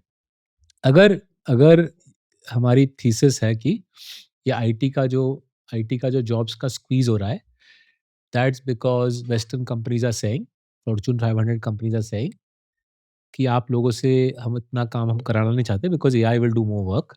Assume that's the case, that they are saying आपसे कम काम कराएँगे। इंडिया के लिए IT was generating $250 billion of foreign exchange every year, right? In fact, India makes more money from IT than Saudi Arabia makes from selling oil, ठीक है? तो कमाल की स्टोरी है। उसके ऊपर कुशल हम $150 बिलियन का हमको रेमिटेंसेस आता है अपने विदेश में जो दोस्त रिश्तेदार हैं, वो 150 बिलियन वापस भेजते हैं, उसमें भी काफ़ी बड़ा टेक का कंपोनेंट है मेरे ख्याल से। तो करीबन सालाना हमको $400 बिलियन का इनफ्लो आता है। उससे क्या होता है, रुपये की वैल्यू ना अप्रिशिएट कर जाती है more than it should be, and that makes life very difficult for manufactured goods exporters, because वो कम्पीट कर रहे हैं बांग्लादेश, वियतनाम के साथ। वहाँ पे ऐसा कोई एक्सचेंज रेट को सहारा नहीं है, right? So therefore Bangladesh and Vietnam की currencies are much more hammered compared to the INR. INR historically has only lost 40% in a decade. Given other things that we're describing, the INR historically should have been much cheaper, should have lost more value. It didn't because हमारे पास दिमाग है. हमने therefore $400 billion सालाना कमाया by selling our दिमाग to the West. अगर वो story धीरे-धीरे बिखर रही है, which is my sense, that earning $400 billion a year वाली स्टोरी बिखर रही है, then currency will break even more comprehensively. The rupee will devalue more comprehensively than most people are assuming. That will actually finally give our manufactured goods exporters the competitiveness that they long needed to build a global franchise. साथ ही साथ भारत सरकार ने ये FTS जो negotiate किया है UK और EU के साथ, ये अच्छे एफटीएस हैं। और साथ ही साथ जो मुझे अलग-अलग दिशा से खबर आ रही है, वेस्ट चाइना के साथ खफ़ा है। काफ़ी रैपिड बेसिस पे चाइना प्लस वन करना चाहती है वेस्ट। तो China plus one, FTAs plus a depreciated currency, that would be the way for India to get out of this consumption plunge issue, right? तो एक सागर मंथन मेरे ख्याल से हमारे सामने है कुशल, जहाँ पर हमारे इकोनॉमी का पूरा मॉडल चेंज होगा। Rather than being a consumption driven economy, we will gradually have to become an export oriented, manufacture export oriented economy. And अगर आप दुनिया में कोई भी बड़ा इकोनॉमी देखें, अमेरिका देखें, चाइना देखें, हर 30-35 साल इकोनॉमी का मॉडल चेंज करना पड़ता है। अब सेम मॉडल से मोर देन 3 डेकेड्स खींचना मुश्किल होता है। तो चाइना जो आज है और चाइना 90s में थी, ज़मीन आसमान का अंतर है, राइट? अमेरिका जो आज है और अमेरिका जो 90s में थी, ज़मीन आसमान का फ़र्क है। तो आई थिंक मेरे ख्याल से वो हमको भी करना पड़ेगा। आज का इंडिया का आज का मॉडल भी सिमिलर टू द 90s है। आईटी बेचो, दवाई बेचो, अपने देश के लोगों को माइग्रेट कराओ दूसरे देश, और उस कमाई से दवाई और आईटी और हमारे दोस्त बंधु जो विदेश में, उनके पैसे में देश चलाओ। वो स्टोरी मेरे ख्याल से और ज़्यादा सस्टेन नहीं कर सकती। एक नया नया फ़ेज़ आ रहा है इंडियन डेवलपमेंट का, जहाँ पे हमको एक्सपोर्ट ओरिएंटेड बनना पड़ेगा, और मैन्युफैक्चर्ड एक्सपोर्ट ओरिएंटेड बनना पड़ेगा। तो अमेरिका ने और चाइना ने 90s टू 2026 में ऐसे क्या डेवलपमेंट्स किए जो इंडिया सीख सकता है? हाँ जी, काफ़ी दिलचस्प बात छेड़ी आपने। So let's discuss China. China ने क्या किया, 90 के दशक में 50% से करेंसी तोड़ दिया, राइट? 50% तोड़ दिया। They were seeking entry into WTO and they were very clever. They realised एक बार डब्ल्यूटीओ में घुस गए, उसके बाद डिप्रिशिएट करेंगे तो थोड़ा पड़ेगा यूरोप, अमेरिका से। 90 के दशक में उन्होंने 50% से रेमनिमी को तोड़ दिया। फिर सन 2002 में उनको डब्ल्यूटीओ में प्रवेश मिला। And by that time they had lowered there cost of capital, working capital का भाव 3-4% कर दिया था, करेंसी तोड़ दिया था।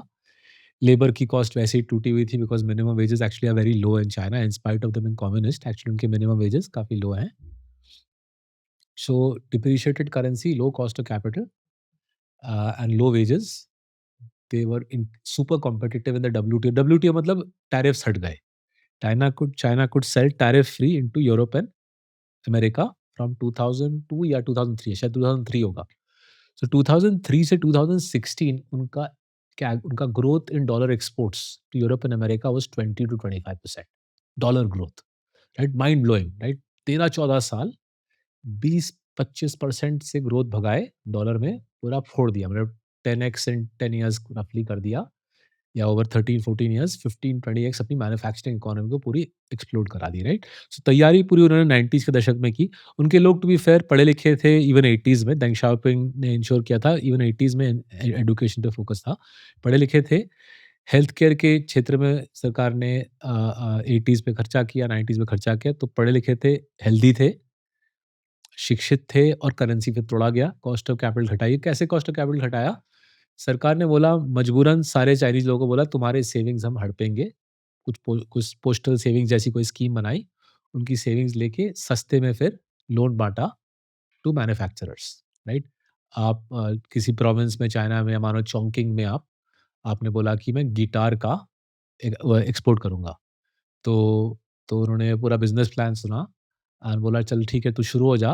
एंड दे सेड, हमको पता है तो शुरुआत में तेरे गिटार बेकार होंगे, जो यूएस यूरोप में जो 5 साल का बच्चा जो गिटार सीखेगा, उसका शुरुआती गिटार होगा, बट तेरे को हम पैसे दे देंगे क्योंकि तू लोकल जॉब्स क्रिएट कर सकता है। तेरा काम है over time to make your guitars better, so that over time you become a respectable guitar brand, right? शुरुआत में तेरे पे लोग हँसेंगे तू जब चाइनीज़ गिटार बेचने जाएगा। तो वो सिलसिला late 90s, early years of this century शुरू हुआ। आज चॉन्किंग दुनिया का गिटार कैपिटल बन गया है, दुनिया के सबसे ज़्यादा guitar. Even now the concert level guitar नहीं बनता है, बट मिडल लेवल का गिटार, जैसे मेरे मेरे बच्चों के लेवल का गिटार आराम से चॉन्किंग में बन जाता है, राइट? तो वो जो 90s में उनका सिलसिला था, करेंसी तोड़ो, कॉस्ट ऑफ कैपिटल घटाओ और एसएमईज़ को प्रोत्साहन दो, एसएमईज़ को पैसे दो बड़े होने का, India will have to do that. तो करेंसी तोड़ने का सिलसिला अभी जो शुरू हुआ है, मेरे ख्याल से उम्मीद है कि कोई हमारे देश के कोई बड़ा बड़ा हमारा कोई पॉलिसी मेकर कुशल लोढ़ा का पॉडकास्ट सुन रहा है। अगर आप सुन रहे हो तो करेंसी को तोड़ने दीजिए, टूटने दीजिए। आरबीआई के जो प्रेशियस रिज़र्व्स है उसका खपत मत कीजिए करेंसी को डिफेंड करने में, आई थिंक फ्यूटाइल है। करेंसी 100-110 की तरफ जाने दीजिए, कॉम्पिटिटिवनेस आने दीजिए। एफटीएज़ विद यूके एंड यूरोप हमारे ख्याल से अच्छे एफटीएज़ हैं। नेगोशिएशंस अच्छे किए गए हैं। अगर यूएस के साथ भी एक एफटी हो जाए अच्छा सा तो बल्ले-बल्ले, ना भी हो तो Europe, UK are good enough targets for us, cheap currency. Now तीसरा चीज़ हमको क्या करना पड़ेगा, ज़मीन का भाव तोड़ना पड़ेगा, राइट? तो आपको तो पता ही है नासिक में किस प्रकार से ज़मीन का भाव बढ़ा होगा। मैं पुणे, नासिक, बॉम्बे ट्रायंगल में काफ़ी काम पे घूमते रहता हूँ। तो इस भाव में ना फैक्ट्री लगाना इम्पॉसिबल है। जिस जो करंट रेट है ज़मीन का, पुणे, नासिक, मुंबई ट्रायंगल में, मैं इसको उदाहरण के तौर पे यूज़ कर रहा हूँ। तो हमारे लिस्टेड एंटिटीज़ में जहाँ पे हमने पैसे लगाए हैं, काफ़ी सारे यहाँ के कंपनी, पुणे, बॉम्बे, नासिक ट्रायंगल के कंपनी, वो यूएस में फैक्ट्री खोल रहे हैं। क्योंकि दे सेइंग वहाँ पे ज़मीन तो फ्री है, यहाँ पे पैसे देने पड़ेंगे। Now if the politicians don't want to drop the price of land, because for obvious reasons politicians might not want the land price of land to go down, then एक दूसरा तरीका इसको सुलझाने का है कि एफएसआई बढ़ा दीजिए। पुणे एमआईडीसी में, नासिक एमआईडीसी में मल्टी स्टोरीड फैक्ट्रीज़ आने दीजिए। मल्टी स्टोरीड फैक्ट्रीज़ बांग्लादेश में भी है, चाइना में भी है, जर्मनी में भी है। There is no reason why Nashik या पिंपरी-चिंचवाड़ के एमआईडीसी में मल्टी स्टोरीड फैक्ट्रीज़ ना हो। So that would be one way to solve the land price का मसला। And then lastly we come to the most vexed issue, cost of capital, right? यहाँ पे बहुत अलग-अलग चीज़ें कर सकते हैं I think cost of capital को घटाने के लिए। But in all of this one central point will be government spending, state और सेंटर में घटानी पड़ेगी, राइट? आज की डेट में अगर हम लेटेस्ट बजट ले भारत सरकार का, एफवाई ईयर टू मार्च 27 का जो बजट है, ईयर टू मार्च 27 का जो भारत सरकार का बजट है, उसमें करीबन 16-17 ट्रिलियन तो सेंटर ही बोरो कर रही है। अगर हम स्टेट्स का और पीएसयूज़ का बोरोइंग ऐड कर ले Kushal, it will be north of 30 trillion. तो 30 ट्रिलियन रुपीज़ अगर सरकार in different shapes and guises खींच रही है, तो ज़ाहिर है भारत सरकार का 10 ईयर बॉन्ड 7% पे है, स्टेट गवर्नमेंट्स के 3 ईयर बॉन्ड्स 8 साढ़े 8 पे हैं, और I think triple B corporate का, ट्रिपल बी रेटेड कॉर्पोरेट का 3-4 ईयर बॉन्ड 11-12% पे है। तो वैसे कॉस्ट ऑफ कैपिटल पे आप कम्पीट करना आपके लिए मुश्किल हो जाता है वियतनाम के साथ जहाँ पे 3% कॉस्ट ऑफ कैपिटल है, चाइना के साथ जहाँ पे 3% कॉस्ट ऑफ कैपिटल है। So for this cost of capital to drop, government spending will have to be rolled back. तो उसके कोई आसार तो मुझे नज़र नहीं आ रहे, बट ऐसा ही होता है फ्री मार्केट इकोनॉमी में, जो होना चाहिए, जो दिखना चाहिए वो दिखता नहीं है until there is no choice. तो देखते हैं, करेंसी वाला स्टोरी शुरू हो गया है। Next up should be FSI should be increased, and उसके बाद सरकारी spending has to be pulled back so that cost of capital drops, क्योंकि by every logical measure, even though economic survey में बोला जाता है, इवन दो साल साल पे साल इकोनॉमिक सर्वे पे बोला जाता है कि कॉस्ट ऑफ कैपिटल नीचे चाहिए, एक्चुअली कॉस्ट ऑफ कैपिटल ऊपर जा रही है। तो अगर ये 3 चीज़ें हम कर पाए, तभी हमारा वो सागर मंथन हो पाएगा। But economics is beautiful because किसी को करने की इच्छा हो या ना इच्छा हो, if our foreign exchange earnings deplete on the back of our knowledge exports depleting, then everything else, the free market will adjust everything else to get to a resolution to the problem. नहीं तो balance of payments balance होगी नहीं। तो जैसे अभी मेरी जो audience है वो काफ़ी यंग है, 18 टू 25 ईयर ओल्ड वाली है, and these are people who are now going to graduate, and हाँ जी। आपने बताया दैट अगर आप अभी ग्रेजुएट होगे तो आपकी सैलरी कम होगी और आपको बेसिकली हाँ एम्प्लॉयमेंट जी। नहीं मिलेगा, अनएम्प्लॉयमेंट हाँ। अनएम्प्लॉयमेंट रहोगे। तो इनके लिए बेसिकली क्या स्किल्स या इन्होंने क्या करना चाहिए अभी, so that they can also lose hmm. This like entire fear, और like just get away from this entire fear and ठीक है। गेट अ जॉब और डू ठीक है, तो समथिंग? जो हमने ब्रेक पॉइंट में 3 मुद्दों को हमने बहुत क्लियरली एड्रेस किया है, हुँ, राइट? जॉब्स कहाँ से आएँगे? क्या स्किल सेट्स चाहिए? और how can our country navigate the sagar manthan? सागर मंथन वाला हमने एड्रेस कर लिया, let's hmm, focus on the first 2 issues which your audience will. तो पहला जो मैंने बोला है कि देखिए work there is plenty of work in India. Jobs few हैं, बट वर्क प्लेंटी है। आप ही उदाहरण हो इसका। It's not as if I remember speaking to you 5 years ago, it was clear in your mind आपको क्या करना है, right? Now I would submit to you the fact that you are a Marwari helps you enormously. अगर आप मेरी तरह बंगाली होते या मराठी होते, इतनी क्लैरिटी शायद होती नहीं, because there are certain communities in India such as the one I hail from, जहाँ पे बिज़नेस ओरिएंटेशन थोड़ी कम होती है, आपकी कम्युनिटी में थोड़ी ज़्यादा है, बट आपकी तरह बनना है। मतलब वर्क है, जॉब नहीं है, और अपने आप को तैयार करना है through your college years, through your colleges. अपने आप को जॉब के लिए तैयार नहीं करना, अपने आप को बिज़नेस के लिए तैयार करना है, right? Now you should do a separate pod on how Kushal Lodha prepared himself to be a entrepreneur, to be a businessman. जहाँ तक मुझे समझ आती है, मैं बुढ़ापे में बिज़नेसमैन बना, आप यंग एज में बने। जहाँ तक मुझे समझ आती है, जो जो माइंडसेट शिफ्ट है, वो कुछ ऐसी है। जो जो जॉब वाला होता है ना, वो हमेशा दुनिया को कुछ दिखाने का प्रयास कर रहा होता है। ये डिग्री, वो काबिलियत, ऑफ़िस में घंटे, बॉस की चापलूसी, राइट? द जॉब वाला एक एक आउटर एक्सटर्नल क्रेडेंशियल्स वाले माइंडसेट में होता है, जिसको Warren Buffett outer score card बोलते हैं, कि मेरे को ये दिखाना है, मैं इस सोसाइटी का मेंबर हूँ, मैंने ये कोर्स किया है, वो सर्टिफिकेशन प्राप्त किया है, अगर मैं ऑफ़िस में जॉब मिली है, मैं सबसे ज़्यादा घंटे ऑफ़िस में रहता हूँ, मैं अप्रेज़ल्स में अच्छा करता हूँ, और मैं ओबीडिएंट एम्प्लॉयी हूँ, राइट? थोड़ा-सा एक्सटर्नल स्कोर कार्ड का फ़ोकस है। जो एंटरप्रेन्योर होता है, वो बोलता है यार भाड़ में जाए, दुनिया को क्या लगता है, right? Which qualification I need to keep learning new skills. The entrepreneur says I need to keep learning new skills. I need to keep figuring out what business opportunities are available around me. Rather than trying to impress other people, let me try to focus on building a inner scorecard. Warren Buffett का phrase है inner score card, entrepreneur inner score card बनाता है। तो इसका मैंने किताब में उदाहरण दिया है, ब्रेक पॉइंट में उदाहरण दिया है। द उदाहरण is taken from my 2016 best seller unusual billionaires. तो उदाहरण मैंने दिया है धिंगड़ा फैमिली का, बर्जर पेंट्स के मालिक है, राइट? बर्जर पेंट्स लिस्टेड है, मार्केट कैप सबके पास अवेलेबल है, 75% ढींगड़ा फैमिली के पास है। अब 75% of a big dollar billion number means that they are very wealthy people, right? It's easy maths, कोई आपको बहुत सर नहीं फोड़ना है। So they are incredibly rich people. But मैंने दिल्ली के पार्टी सर्किट में इनको कभी देखा नहीं है। जो फ़ोटो वगैरह आते हैं सोशल मीडिया में या अखबार में, ग्लिट्ज़ी क्राउड का, या आईपीएल मैच में जो बैठे रहते हैं, वहाँ पे मैंने कभी इनको देखा नहीं है। They have enormous wealth, but कोई आउटर स्कोर कार्ड पे कोई फोकस नहीं है कि दिखाना है दुनिया को कितना पैसा है हमारे पास, ये गाड़ी देखिए हमारी, या हमारा हैंडबैग देखिए, ऐसा नहीं है। जब मुलाकात होती है, तो पूरा डिस्कशन रहता है कि क्या किताबें पढ़ रहे हैं, कौन से मुद्दे पे दिमाग लगा रहे हैं, मैंने कौन-सी किताब लिखी, क्यों लिखी, कंपनी में क्या नया कर सकते हैं, कॉर्पोरेट स्ट्रैटेजी में क्या दुनिया में नई सोच है, हमारे देश में पेंट्स इंडस्ट्री में क्या नया हो रहा है, दुनिया में दूसरे देशों में पेंट्स इंडस्ट्री कैसे इवॉल्व की। डिस्कशन डिस्कशन इंटरेस्टिंग है, मेरे जैसे नर्ड के लिए इंटरेस्टिंग है, बट उनके लिए नेचुरल है। ऐसा नहीं कि वो मुझे इंडल्ज कर रहे हैं कि ये आ गया पढ़ाकू बंगाली, इसको इंडल्ज करो। I don't think they are doing that. Their natural mindset is सोचते रहते हैं, बिज़नेस पे काम करते रहते हैं, मेहनत करते रहते हैं, बिज़नेस को इम्प्रूव करते रहते हैं, एंड ज़िंदगी की गाड़ी अच्छे से चलेगी।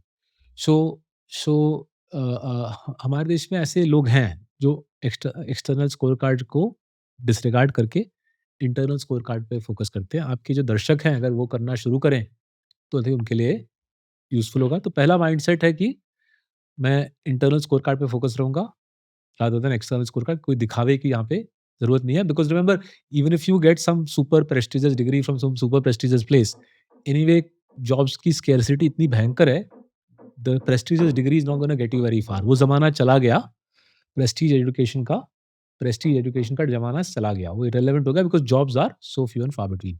The second thing I say in the book is uh, जो जॉब्स वाली माइंडसेट होती है ना, उसमें होता है कि मैं एम्पायर कैसे बनाऊँ? मैं कॉर्नर ऑफिस कैसे हासिल करूँ? पार्किंग स्लॉट होनी चाहिए। मेरी जो बजट है, if I am a middle manager, मेरी बजट ज़्यादा आनी चाहिए। जो एंटरप्रेन्योर होता है, जो बिज़नेस पर्सन होता है, उसका ख फ़ोकस है सब कुछ कम खर्चे में होना चाहिए, राइट? टाइट होना चाहिए बजट, फ्रुगैलिटी फ्रुगैलिटी बराबर आनी चाहिए, right? So that difference between the entrepreneur says सब कुछ खर्चे कम करो एंड द एम्प्लॉयी सेज शान-ओ-शौकत होनी चाहिए, खर्चे बढ़ाओ, राइट? बहुत मुझे स्टार्क लगता है and I keep looking for that in my colleagues as well. कौन खर्चे बढ़ाने की कोशिश में है और कौन खर्चे घटाने के, जो खर्चे by the way I have colleagues who are employees but वो खर्चे घटाने के माइंडसेट में रहते हैं, राइट? बिकॉज़ वो वहाँ पे एक नेचुरल एंटरप्रेन्योरियल माइंडसेट है एंड दोज़ कलीग्स जिनको खर्चे बढ़ाने की इच्छा है, उनको मैं बताता हूँ, भाई साहब सोचो थोड़ा, राइट? सोचो वाइल्स मैं बिज़नेस में काफ़ी बड़ा शेयर होल्डर हूँ, आपको भी ईसॉप है, आप भी सेम बिज़नेस के शेयर होल्डर हो, why do you want to increase our spends, right? सब कुछ खर्चा क्रश कर दो, राइट? सो मेरे for a good reason my iPhone is 6 years old and it cost actually ₹30,000 because मुझे ज़िंदगी में खर्चे करने में कोई इच्छा नहीं है, राइट? मैं एक्चुअली जो आया हूँ गाड़ी में वो टैक्सी है, मेरे पास गाड़ी नहीं है, मैं एक टैक्सी में घूमता हूँ, वो सेम टैक्सी है। I give him a loan and then we go to the HDFC bank website, we figure out क्या ईएमआई एचडीएफसी बैंक उससे लेती, right? And we translate that into an EMI, and every month, whatever fees I incur riding in his cab, we deduct from that the EMI and only the balance payment I give, right? तो उससे उसका फायदा है, उसको HDFC bank के cost में EMI मिल गई and he doesn't have to sit for me while when I'm in the office. He can drive the car all day. अगर अगर रात को मैं 2 बजे कहीं से आया, if he can't come, he sends another cab, usually he comes. But गाड़ी का भी अच्छा यूज़ हो जाता है। उसकी लाइफ़ भी अच्छी बन जाती है। मुझे अ, अपना 20-25 लाख की गाड़ी लेनी नहीं पड़ती, वो पैसे मैं मार्सलस के पोर्टफोलियो में डाल देता हूँ और एचडीएफसी बैंक की ईएमआई में उसकी ज़िंदगी बन जाती है, राइट? तो वो मेरा in the process, I think I'm helping him live a better life because if he just works for me, he will sit around all day, gossip with other drivers, right? को कुछ मज़ा नहीं आता and the asset will also depreciate, right? तो तो ये entrepreneur mindset है मेरे ख्याल से। उसकी ज़िंदगी बेहतर होगी, मेरी मेरी भी बेहतर होगी, it's a win-win. Similarly my having a iPhone, सस्ता आईफ़ोन, इससे मैं फ़ोन टाइम भी मेरा घट जाता है, राइट? स्क्रीन छोटी है, सो बियॉन्ड द पॉइंट आईफ़ोन ऐसे ही में कितना और स्क्रीन पे, ताकि मेरा फ़ोन टाइम भी घट जाता है, मेरे खर्चे भी घट जाते हैं। Right? And the same thing, right? In every aspect of your life, economy class travel करो, सस्ते होटल में रहो, एटसेट्रा, एटसेट्रा। तो ये दूसरा para inner score card versus outer score card, frugality versus lavishness, and the third is, I think third is बहुत important in the context of what we're discussing, how you think about your country. तो जो entrepreneur होता है, उसकी सोच होती है, what can I do for the country, what can I do for the society, right? मैं काबिल इंसान हूँ, मैं पढ़ा लिखा हूँ, मेरे माँ बाप ने मेहनत करके मुझे पढ़ाई पढ़ाई लिखाई कराई है, मैं क्या कर सकता हूँ देश को, मेरे कोलीग्स को, मेरे फैमिली को आगे ले जाने के लिए। जो एम्प्लॉय होता है, वो सोचता है, यार what can the country do for me. Employ का एक एंटाइटलमेंट माइंडसेट होता है कि मैंने इतनी पढ़ाई की है, मैंने कोई प्रेस्टीज डिग्री फोड़ ली है, अब तो बॉस बनता है कि मुझे कोई मोटी पगार पे सैलरी मिल जाए, राइट? तो and this has got nothing to do with how capable you actually are. I have met people who are super capable and they expect nothing from society और the country, and I have met people who are utterly incompetent and who have huge entitlement mindset, right? So ये 3 mindsets फल्क central है। Break point में काफ़ी दूसरे मैंने mindset दिए जो मुझे दूसरे एंटरप्रेन्योर्स में दिखे हैं। एक पूरा चैप्टर है इस पे, पढ़िएगा। इफ यू आस्क मी कुशल, मेरे ख्याल से कॉस्ट ऑफ कैपिटल नीचे आएगी इंडिया में। एफएसआई बढ़ेगा, लैंड कॉस्ट भी इफेक्टिवली घट जाएगी, करेंसी पिटेगा, सब कुछ हो जाएगा। बट उस माहौल में जो लोग आगे बढ़ेंगे ना, आपके दर्शकों में से जो लोग आगे बढ़ेंगे, वो इन 3 बिहेवियरल टेस्ट पे वो लोग खरे निकलेंगे। उनकी इंटरनल स्कोर कार्ड पे फोकस होगी, फ्रुगैलिटी ज़बरदस्त होगी और वो बोलेंगे देश के लिए, सोसाइटी के लिए, अपने फैमिली के लिए, अपने कम्युनिटी के लिए मैं क्या क्या कर सकता हूँ। तो ये वाला इस सिलसिले से हमको गुजरना पड़ेगा और काफ़ी बड़ा माइंडसेट शिफ्ट की ज़रूरत है, which is why one of the reasons we wrote the book and we made it so hard hitting. The mindset shift is central. We can't say सरकार को ये करना चाहिए और सरकार को वो करना चाहिए. वो तो बोल सकते हैं, we can say that for the next 100 years, but given the scale of the economic change that we are facing, it's not just government, there's a whole bunch of other societal issues, mindset issues. And I dare say, and this will prove to be controversial, I know, but I think शायद Marwari community के लोग शायद हमसे कुछ आगे हैं, हम बंगालियों से कुछ आगे हैं इस मुद्दे पे, जो entrepreneurial communities है. But the rest of us in communities where we are traditionally job oriented will perforce have to shift to more of an entrepreneurial mindset, which you had. I think I must have met you when you were 20 or something. And I 21, remember astounded saying, ये 20 साल का है, इसको already business करना है, कैसे होता है यार? आपके नेटवर्क में भी है ऐसे मारवाड़ीज जो एंटरप्रेन्योरियल है एंड आपको ऐसे एक्सपीरियंस हुआ है दैट तो बहुत दिलचस्प बात छड़ी.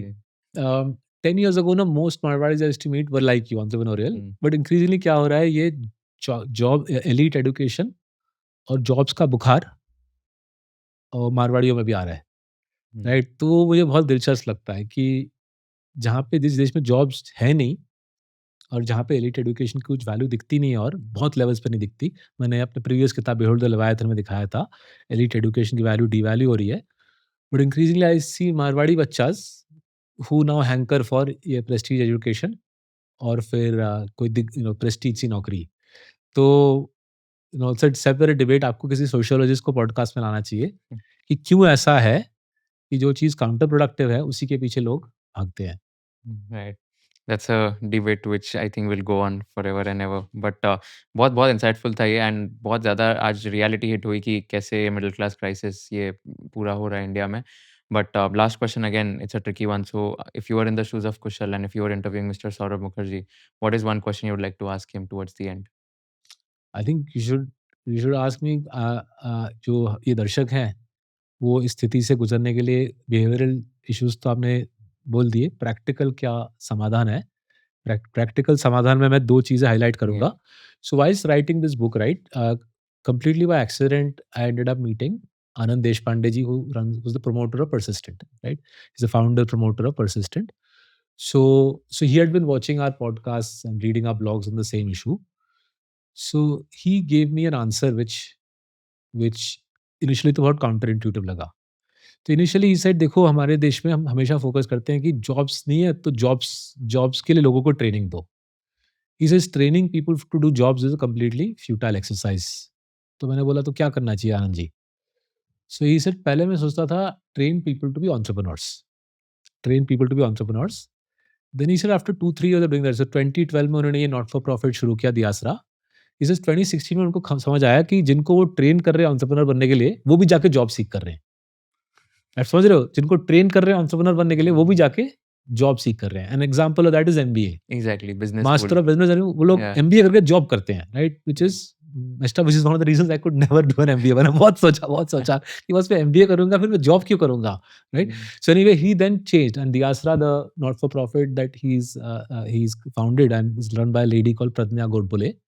तो वो लोग लास्ट 6-7 साल से क्या कर रहे हैं, वो लोग ऑलरेडी जो एंटरप्रेन्योर हैं, मानो 1-2 लाख की टर्नओवर वाले एंटरप्रेन्योर, उनको मदद कर रहे हैं अपने बिज़नेसेस को स्केल करने में, राइट? तो मैं उनके काफ़ी सारे इन्वेस्टी कंपनीज़ का प्रोडक्ट्स कंज़्यूम कर चुका हूँ. तो कोई बेकर है, कोई फ्लोरिस्ट है. सो उन्होंने करीबन 7 लाख बिज़नेसेस को हेल्प किया है. This is a not for profit. उन्होंने 7 लाख बिज़नेसेस को हेल्प किया है स्केल करने में. And they have a full digital outreach, they have a channel, जो ये यशस्वी उद्योजक जो है, इनका चैनल है यूट्यूब पे, राइट? तो ये एक पहला तरीका है कि अगर आप वॉच कर रहे हो ये ना, you want to be a part of the solution, help entrepreneurs, help people who are already running a business scale their business. 1 2 3 lakh से help them cross 10 lakhs, help them cross 20 lakhs, right? That line is very powerful. Helping people who are already sold on entrepreneurship is Yeah. far easier than helping someone who's looking for a job. Because जो mental shift, हमने वो 3 mental shifts की हम्म, बात की ना, वो बहुत hard है. जो इंसान बोलता है यार मेरे लिए देश क्या करेगा, और मेरी औदा, मेरी इज्जत, मेरी प्रेस्टीज कहाँ से आएगी, उसको ना, उसको चेंज करना बहुत टफ है. And much as I highlighted the difference, I wish I could say, ये तीन विटामिन के टैबलेट खाओ, आप अगले दिन सुबह उठोगे विद द माइंडसेट शिफ्ट. वो टैबलेट मुझे मिली नहीं है, which is why the last line is very powerful. और जो दूसरी चीज़ 2 साल पहले हमने की, we said we also have to be part of the solution. I can't sort of write these books and say आप आके PMS 50 लाख डाल दो PMS में और फिर आप बैठे रहो, right? So we said what we will do is regardless of families income, वो भले ही फैमिली 5 लाख कमाए 7 लाख कमाए, we will help you figure out आपकी ज़िंदगी में गोल्स क्या है। आप शायद एक स्टील फैक्ट्री में 5 लाख रुपए कमा रहे हो, but we will still help you free of cost will help you with goal planning, right? फिर हम क्या करेंगे, फ्री ऑफ कॉस्ट आपको गोल प्लानिंग करा के आपको diversified low cost global portfolio. तो इंडिया में इंडेक्स फंड्स, दुनिया भर में लो कॉस्ट फंड्स में, नॉट जस्ट इंडिया, दुनिया भर में आपको लो कॉस्ट फंड्स में आपको इन्वेस्ट करने की मदद करेंगे, राइट? ज़ीरो फाइनेंशियल कॉस्ट पे आपकी प्लानिंग कर देंगे, लो कॉस्ट ज़ीरो कॉस्ट पे प्लानिंग, फिर लो कॉस्ट ग्लोबल डाइवर्सिफिकेशन। हमने एक गिफ्ट सिटी में बिज़नेस खोला, उसमें लाइसेंस ली ग्लोबल म्यूचुअल फंड प्रोवाइड करने के लिए। एंड तीसरा, थ्रू आउट दिस जर्नी जहाँ पे आपने निवेश किया है, जिससे आप डर के भाग ना जाओ जब ईरान वॉर हो या जब इंडिया में हाउसिंग क्राइसिस हो, हम आपके साथ जुड़े रहेंगे through Zoom call, through video calls in holding your hand through this journey. क्योंकि अगर हमको दिख रहा है कि financial stability is a massive मुद्दा, राइट? डेट एक्सप्लोड कर रहा है, we are now the most indebted middle class in the world, और एफएनओ में लोग सालाना 11 बिलियन 1.2 लाख करोड़ खपा रहे हैं। तो we owe it to the country, and to be honest, as a businessman, I also owe it to myself to be rational and say, let me be part of the solution rather than being part of the problem, right? तो ये दो नुस्खे हमको दिखे हैं। Policy वाला थोड़ा सा हमारे आगे है, बट आई थिंक जिस प्रकार से दियासरा ने हमको समझाया, जिस प्रकार से दूसरे मैं नॉट फॉर प्रॉफिट्स को देख रहा हूँ, वो एंटरप्रेन्योर्स को प्रोत्साहन दे रहे हैं, एंटरप्रेन्योर्स को सपोर्ट गाइडेंस दे रहे हैं। एंड मेरे ख्याल से जो मैं काफ़ी म्यूचुअल फंड डिस्ट्रीब्यूटर से मिलते रहता हूँ, वो भी पब्लिक को हेल्प कर रही है, मदद कर रही है फाइनेंशियल प्लानिंग में, लो कॉस्ट इन्वेस्टिंग में। तो धीरे-धीरे इकोसिस्टम बन रहा है सही दिशा में मूव करने का। थोड़ा-सा पॉलिसी सपोर्ट हो जाए तो मज़ा आ जाए, अगर एफएसआई बढ़ा दी जाए। मुझे खबर आ रही है कि बढ़ाने वाले प्लान्स आ रहे हैं महाराष्ट्र में, एफएसआई बढ़ाने के प्लान्स आ रहे हैं from what I am hearing. Currency तो हमारे सामने गिर ही रहा है। रही बात फिर फिस्कल ऑस्टेरिटी की and lower reducing the cost of capital, उसके लिए शायद थोड़ा-सा हमको वेट करना पड़े, बट आएगा। I am optimistic about the future, because without going through सागर मंथन, नो, कोई भी देश बनता नहीं है विदाउट सागर मंथन। इट्स फ्यूटाइल टू से हम 20-40 सेकंड तक विकसित बन जाएँगे विदाउट सागर मंथन। हमको we will have to go through Agni Pariksha and Sagar Manthan, but पहुँचेंगे। Free market economy will ensure that we get there. So how can people reach out to you? So website या हाँ जी, सो हमने एक क्यूआर कोड बनाया है। Okay. तो मैं इतना ही बैकवर्ड था, मुझे 2 साल पहले तक क्यूआर कोड यूज़ करना नहीं आता था। मेरे कलीग्स ने सिखाया, you have to hold your phone and आप फिर अगर आप you hold your phone on that black and white checkered box, आपका plan.marcellus आ जाएगा। और अगर आप मेरी तरह पुराने ज़माने के हो, you can go into a browser and put plan.marcellus.in। आपको कुछ बेसिक डिटेल्स माँगे जाएँगे, and then the public will reach out to you. Sorry, our colleagues will reach out to you. You go and put the data in. My colleagues will reach out to you and help you with your zero cost financial plan. अच्छा plan बनाते हैं, up to you. You can then say मुझे plan दे दो, I will go and implement it myself. You are free to do that. Or you might say, यार Marcellus आपने ये plan बना दी है, अब मेरे लिए इम्प्लीमेंट कर दो, लो कॉस्ट ग्लोबल पोर्टफोलियो बना दो, वो भी हम कर देंगे। Got it. Very interesting. Thank you so much once again for My doing pleasure. this. I had an amazing time. Very insightful. Thank you And so thanks for much. sharing all the stories and giving us a reality check today. बहुत ज़्यादा ही helpful था, and I'm sure everyone who's watching this will start working and changing their mindset as you said. But thank you so much once again, and it's always a pleasure to host you on the podcast. Thank you, Kushal, and carry on doing good work. You're an inspiration for the rest of us. Thank you.